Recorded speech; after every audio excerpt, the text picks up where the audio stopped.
Bem-vindo ao Contos da Meia-Noite.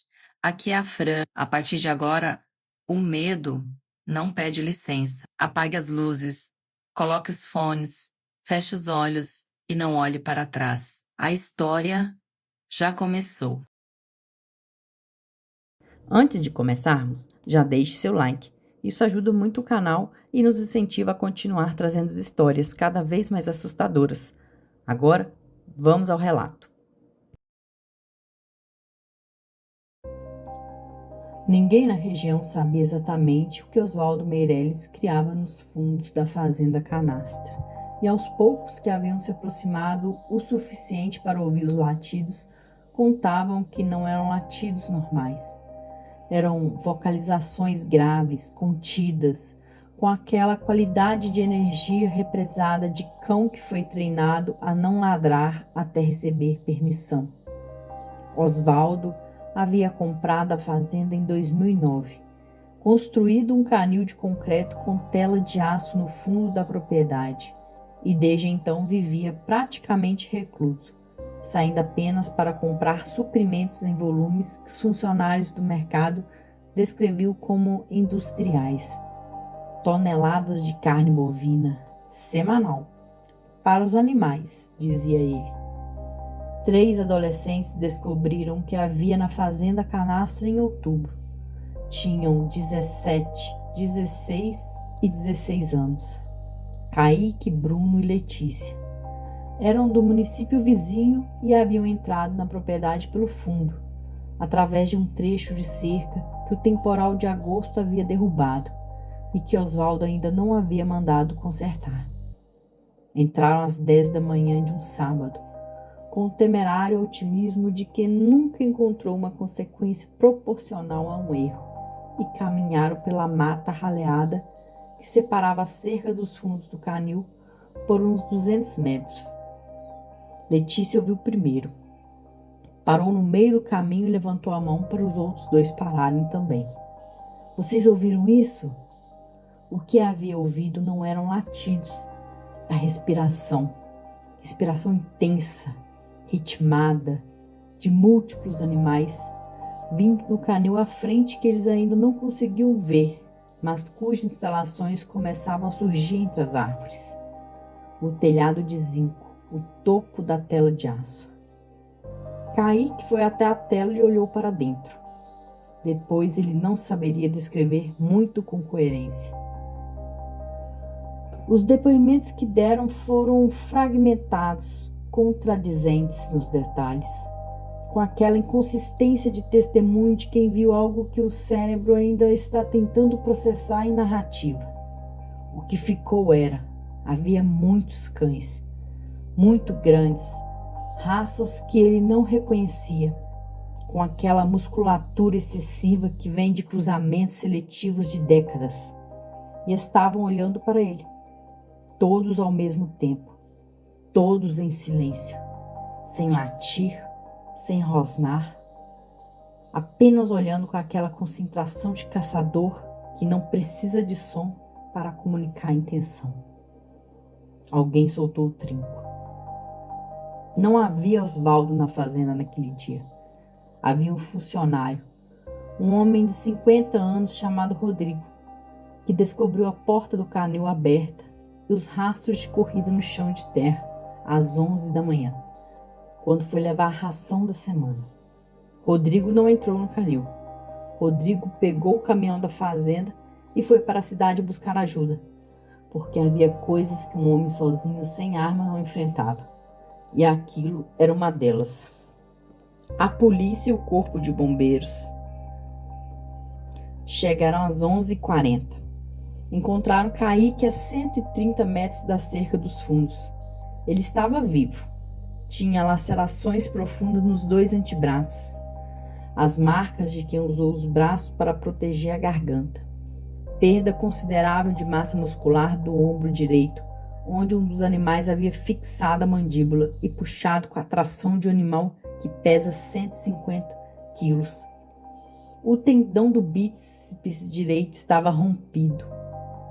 Kaique estava consciente quando o encontraram, sentado com as costas numa árvore, segurando o próprio braço com a mão esquerda, olhando para a frente com aquela expressão de choque que não é ausência de dor, mas é dor tão intensa que o sistema nervoso central começa a desligar os canais de processamento emocional para preservar a função motora básica.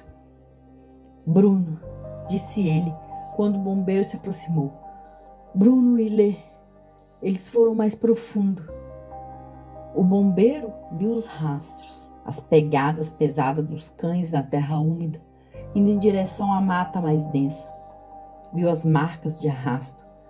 Chamou reforço pelo rádio e não foi adiante sozinho. Bruno foi encontrado 230 metros dentro da mata. Havia subido numa árvore, uma gabirobeira de tronco fino que havia aguentado o peso dele, mas que os cães haviam tentado subir também, deixando marcas de garras nos primeiros 2 metros de casca. Tinha mordida nas 2 pernas. A panturrilha esquerda estava completamente destruída. O músculo exposto e parcialmente avulsionado. O osso da fíbula visível num trecho de uns 8 centímetros.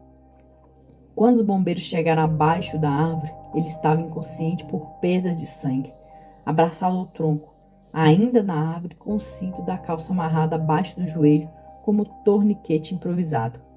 Alguém havia lhe ensinado isso numa aula ou num vídeo, e esse alguém, sem saber, havia salvado a vida de Bruno naquela manhã. Letícia não foi encontrada naquele dia. Oswaldo Meirelles foi localizado na cidade, numa padaria tomando café como num dia normal. Preso. O canil tinha 23 cães.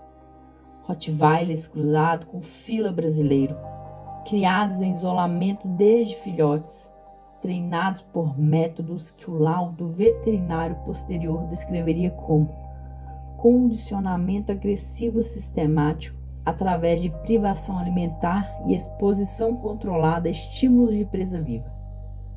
A polícia encontrou no galpão ao lado do canil os registros do que havia sido usado como estímulo de presa viva. Nos últimos 4 anos, eram registros que o delegado responsável pelo caso pediu que fossem retirados da sala antes de comer qualquer coisa.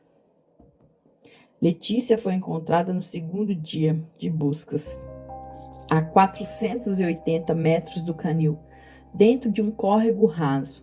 Estava viva.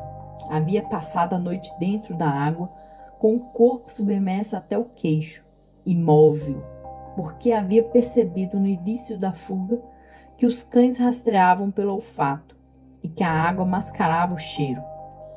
Tinha hipotermia severa, lacerações nos 2 calcanhares, onde um dos cães havia conseguido fixar os dentes por alguns segundos antes de ela entrar na água, e uma fratura no punho direito, que ela havia sofrido na queda quando corria sem ver onde pisava. Mas estava viva. Quando a tiraram da água, ela não conseguia parar de tremer. Não apenas do frio, mas daquele tremor específico que o sistema nervoso produz horas depois do pico de adrenalina, quando o corpo começa a processar o que o cérebro havia pausado. A paramédica que a atendeu disse que em 20 anos de trabalho nunca havia visto uma expressão de determinação tão completa no rosto de alguém em estado tão grave. Letícia havia passado 14 horas dentro de um córrego de água fria, imóvel, ouvindo os cães circularem na margem em busca do rastro perdido. E havia ficado quieta, não havia se mexido, havia esperado. Kaique e Bruno sobreviveram. Kaique perdeu a função plena do braço direito. Bruno precisou de enxerto muscular na perna esquerda e ficou com uma marcha permanentemente alterada. Letícia saiu sem sequela física permanente além da cicatriz nos calcanhares. Oswaldo Meirelles foi condenado a 22 anos. Os 23 cães foram eutanasiados. O canil foi demolido. A fazenda foi leiloada para pagamento de indenização. Letícia nunca mais nadou em água parada depois disso. Não por medo da água, por medo do que a água lembra, por medo daquele silêncio de ficar imóvel, esperando que algo que quer te matar passe para o outro lado.